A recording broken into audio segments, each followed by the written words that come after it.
नमस्कार, स्वागत है आपका बिहार समाचार में। इस वीडियो में हम बात करेंगे बिहार की अब तक की सभी बड़ी खबरों के बारे में। सभी खबरें आपके काम की और सेलेक्टेड हैं। तो आज की बड़ी खबरों पर बात करने से पहले आपसे एक छोटी सी अनुरोध है कि इस वीडियो को एक प्यारा सा लाइक अवश्य कर दीजिएगा। आपका एक लाइक करना ही हमारी मेहनत का फल होता है। तो चलिए शुरुआत करते हैं आज की पहली बड़ी खबर से।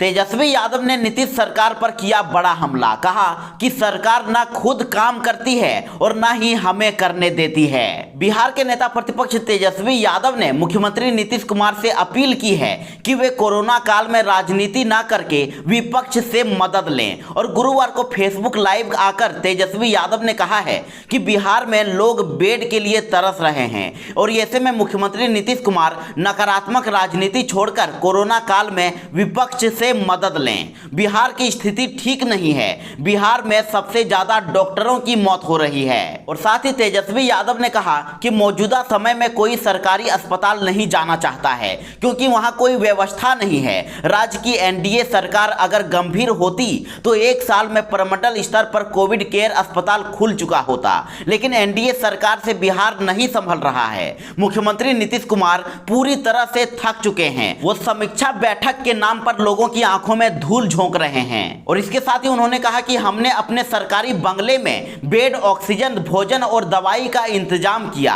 केवल डॉक्टर और मेडिकल स्टाफ की कमी थी और जिसकी मांग सरकार से की गई और सरकार ना खुद काम करती है और ना ही हमें करने देती है। सरकार का असली चेहरा अब सबके सामने आ गया है। नीतीश कुमार पूरी तरह से थक चुके हैं। अब बिहार में भी ब्लैक फंगस होगी महामारी घोषित। आज मिले हैं ब्लैक फंगस के 31 नए मरीज। जी हां, कोरोना के बाद अब देश के कई राज्यों में ब्लैक फंगस तेजी से पैर पसार रहा है और ब्लैक फंगस का कहर बढ़ता ही जा रहा है, जिसके बाद केंद्र सरकार ने राज्यों और केंद्र शासित प्रदेशों से कहा है कि वे ब्लैक फंगस को महामारी रोग अधिनियम 1897 के तहत अधिसूचित बीमारी माने। राज्य और केंद्र शासित प्रदेश इस बीमारी के सभी मामलों की सूचना केंद्र को दें। आपको बता दें कि केंद्र स्वास्थ्य मंत्रालय के संयुक्त सचिव ने राज्यों और केंद्र शासित प्रदेशों को चिट्ठी लिखी है और जिसके बाद 6 राज्यों में इसे महामारी घोषित कर दिया गया है। वहीं अब बिहार में भी ब्लैक फंगस यानी म्यूकोरमाइकोसिस को महामारी घोषित करने की प्रक्रिया शुरू कर दी गई है। अब ब्लैक फंगस भी एपिडेमिक एक्ट 1897 के तहत महामारी की श्रेणी में आ जाएगा और स्वास्थ्य विभाग ने इसकी प्रक्रिया भी शुरू कर दी है। अगले कुछ दिनों में इसको लेकर अंतिम फैसला ले लिया जाएगा। तो वहीं आपको बता दें कि पटना के 2 बड़े सरकारी अस्पतालों में ब्लैक फंगस के कुल 30 नए मरीज अपनी जांच कराने के लिए पहुंचे हैं।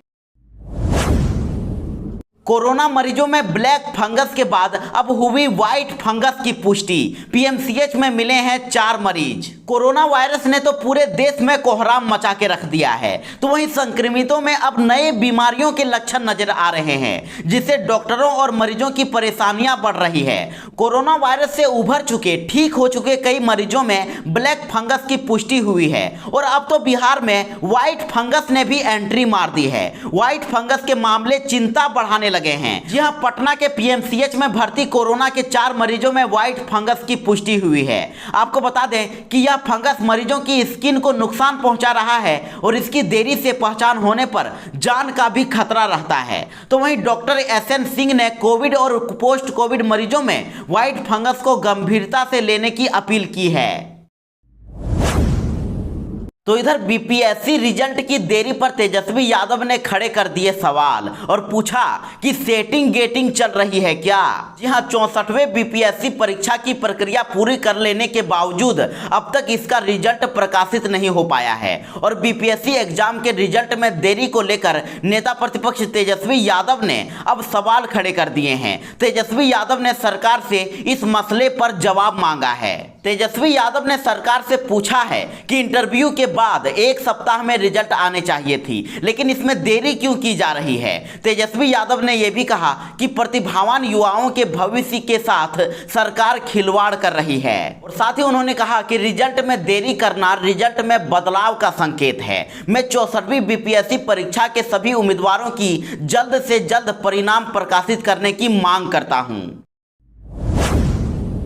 बिहार कोरोना अपडेट की बात करें तो बिहार में कोरोना महामारी के संक्रमण की दर में गिरावट आई है। स्वास्थ्य विभाग के द्वारा जारी की गई ताजा आंकड़े के मुताबिक पिछले 24 घंटों में 1,40,070 सैंपलों की जांच की गई है, जिसमें से मात्र 5,871 नए कोरोना संक्रमितों की पहचान की गई है। तो वहीं पिछले 24 घंटों में 98 लोगों की मौत हो गई है। और अभी एक्टिव मरीजों की संख्या की बात करें तो बिहार में अभी 54,406 एक्टिव मरीज हैं। साथ ही आपको बता दें कि पिछले 24 घंटों में मिले नए मरीजों में पटना में सबसे ज्यादा 1281 नए कोरोना संक्रमितों की पहचान हुई है। तो वहीं इसके अलावा अररिया में 169, बांका में 132, बेगूसराय में 249, भागलपुर में 137, दरभंगा में 145, पूर्वी चंपारण में 192, गया में 232, गोपालगंज में 139, कटिहार में 135, किशनगंज में 120, मधेपुरा में 104, मधुबनी में 139, मुंगेर में 184, मुजफ्फरपुर में 356, नालंदा में 217, पूर्णिया में 182, सहरसा में 107,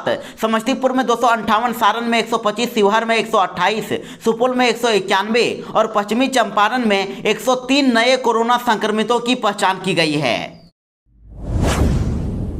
तेजस्वी यादव ने मुखिया के कार्यकाल को बढ़ाने की मांग और कहा कि अफसर अगर जिम्मा संभालेंगे तो तानाशाही और भ्रष्टाचार बढ़ेगा। जी हां, बिहार में कोरोना महामारी के बीच पंचायत चुनाव कराना संभव नहीं दिख रहा है और अगले महीने 15 जून को पंचायत प्रतिनिधियों का कार्यकाल खत्म हो रहा है। तो ऐसे में नीतीश सरकार 15 जून के बाद पंचायतों के संचालन की जिम्मेदारी अफसरों को देने की तैयारी कर रही है। लेकिन बिहार के नेता प्रतिपक्ष तेजस्वी यादव ने इसका विरोध किया है और तेजस्वी ने 15 जून के बाद भी पंचायतों के संचालन की जिम्मेदारी मौजूदा निर्वाचित प्रतिनिधियों को देने की वकालत की है। उन्होंने कहा कि अगर निर्वाचित पंचायत प्रतिनिधियों की जगह प्रशासनिक अधिकारी पंचायतों का जिम्मा संभालेंगे तो यह भ्रष्टाचार और तानाशाही को बढ़ाएगा।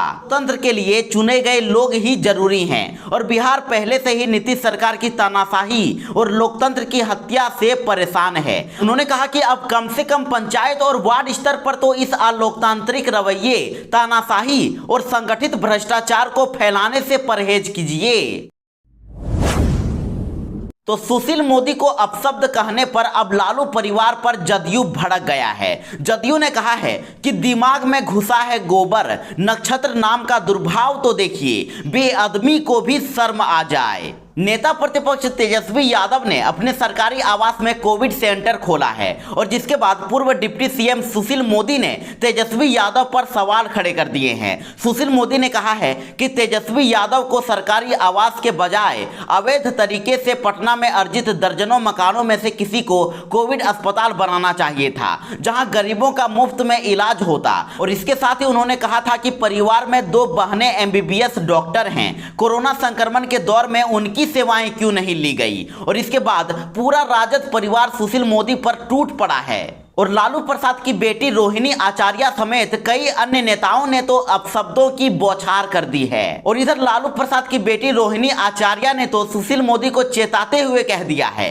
कि आज के बाद से मेरा या मेरी बहनों का नाम लिया ना ये लीचर सुशील मोदी तो मुंह ठूर देंगे आकर, भाग यहां से राजधानी मेढक। खबरदार, आज के बाद तू या तेरे भोपू मेरी या मेरी बहनों के बारे में बोले ना तो समझ लेना, जाकर अपनी प्रोफेसर बीवी से पूछ लेना कि बेटियों से कैसे बात किया जाता है। तो इसको लेकर पूर्व मंत्री और जदयू के विधान पार्षद नीरज कुमार ने लालू परिवार पर बड़ा हमला बोल दिया है। उन्होंने लालू प्रसाद का नाम लिए बिना कहा है कि उनके दिमाग में गोबर घुसा है। नीरज कुमार ने ट्वीट करके लिखा है कि उम्र भर जनाब भूल करते रहे, गोबर घुसा था दिमाग में और हाथ साफ करते रहे। माना उम्र के पड़ाव पर बहुत कुछ कंट्रोल नहीं होता है, बहुत कुछ ना सही मगर लहजे पर लगाम जरूर होता है। और इसके साथ ही नीरज कुमार ने लालू प्रसाद की बेटी का नाम लिए बिना कहा कि नक्षत्र नाम का दुर्भाव तो देखिए, बेअदबी को भी शर्म आ जाए।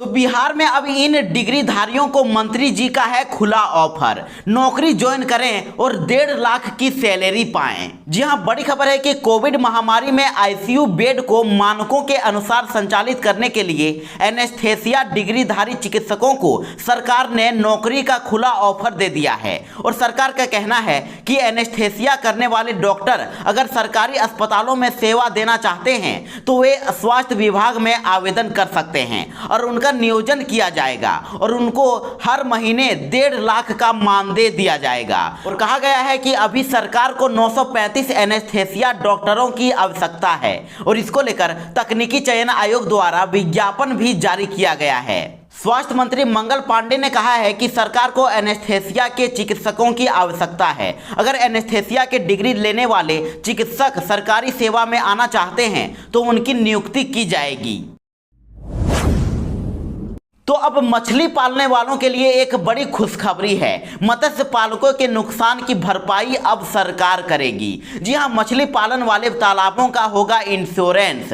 नाव, डेंगी या जाल टूट जाने पर क्षतिपूर्ति के पैसे देगी सरकार। जी हां, बिहार सरकार कोरोना को लेकर अपनी लड़ाई तो लड़ ही रही है। अब मानसून और उसके बाद आने वाली बाढ़ को देखते हुए मछली पालकों को राहत कैसे पहुंचे, विभाग इसकी तैयारी कर रहा है और राज्य की सरकार केंद्र सरकार के एसओपी की तहत बड़ी राहत देने की तैयारी की जा रही है। अब बाढ़ की वजह से अगर किसी मछली पालक या मछली मारने वाले मछुआरे का जाल, नाव या डेंगी का नुकसान होता है तो उसे आपदा के तहत मानकर एक निश्चित राशि बिहार सरकार के आपदा विभाग की तरफ से दी जाएगी। और साथ ही पशुपालन मत्स्य विभाग के मंत्री मुकेश सहनी ने बताया है कि अगर कोई मछली पालक तालाब में मछली पालन करता है और वो अगर बाढ़ की वजह से उसकी मछली का नुकसान होता है तो वैसे तालाब का भी इंश्योरेंस कराया जाएगा ताकि नुकसान की भरपाई हो सके।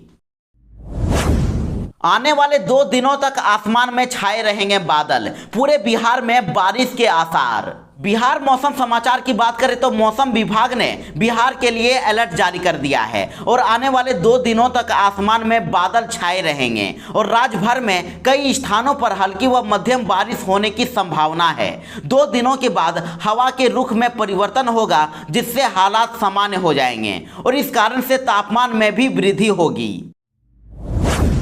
तेजस्वी यादव की चिट्ठी का नीतीश कुमार के मंत्री ने दे दिया है जवाब और बताया है कि कोरोना काल में बिहार सरकार ने खर्च किए कितने पैसे। बिहार में कोरोना को लेकर राजनीति जारी है। नेता प्रतिपक्ष तेजस्वी यादव ने नीतीश सरकार से कोरोना काल में बिहार विधानमंडल के सभी सदस्यों से लिए गए पैसे का हिसाब मांगा था। तेजस्वी यादव ने कहा था कि सरकार ने पैसे लिए हैं, इस बात से कोई दिक्कत नहीं है, लेकिन उसका खर्च कहां किया गया है इसका हिसाब सरकार को देना चाहिए। तो तेजस्वी यादव के सवालों का अब नीतीश कुमार के मंत्री विजेंद्र प्रसाद यादव ने जवाब दे दिया है। विजेंद्र प्रसाद यादव ने बताया है कि पिछले साल विधानमंडल के सभी सदस्यों के मुख्यमंत्री क्षेत्र विकास योजना निधि से लिए गए 50-50 लाख रुपए कहां खर्च हुए हैं। और तेजस्वी यादव को लिखे पत्र में विजेंद्र प्रसाद यादव ने बताया है कि यह कथन सत्य नहीं है कि कोरोना महामारी के पहले चरण साल 2020 में मुख्यमंत्री क्षेत्र विकास योजना की निधि से ली गई राशि का सदुपयोग नहीं हुआ है। वास्तव में महामारी के पहले चरण में मुख्यमंत्री क्षेत्र विकास योजना मद से 181.4194 करोड़ रुपए की राशि कोरोना उन्मूलन कोष में हस्तांतरित की गई थी, जिसके विरुद्ध 179.963 करोड़ रुपए का व्यय किया गया है। कोरोना संकट के बीच बिहार में स्वास्थ्य कर्मचारियों की एक और बड़ी लापरवाही सामने आ गई है। बिहार में जांच के लिए कलेक्ट किए गए आरटी-पीसीआर के सैकड़ों सैंपलों को जलाया गया है। जी हां, बड़ी खबर है कि कटिहार में स्वास्थ्य विभाग के कर्मचारियों की लापरवाही से आरटी-पीसीआर से कोरोना जांच के लिए कलेक्ट किए गए सैंपल की जांच नहीं होने का मामला सामने आया है और लोगों का कहना है कि काफी दिनों तक सैंपल सदर अस्पताल में पड़ा रहा। मामला फंसता देख स्वास्थ्य विभाग के कर्मियों ने मंगलवार को जांच नहीं कराए गए सभी सैंपलों को जलाकर नष्ट कर दिया। तो वहीं इससे जुड़ी तस्वीर और वीडियो भी वायरल हो रहा है। हालांकि स्वास्थ्य विभाग ने आरोपों को सिरे से खारिज कर दिया है। तो वहीं सीएस बीएन पांडे ने कहा है कि आरटी-पीसीआर जांच के लिए कलेक्ट किए गए सैंपलों को जलाने की बात बेबुनियाद है। मेरे संज्ञान में मामला आने के बाद जांच की और इसमें पाया गया कि वेस्टेज सैंपल जलाए गए हैं। बगल में टूनेट लैब है, उसी का कचरा जलाया गया है।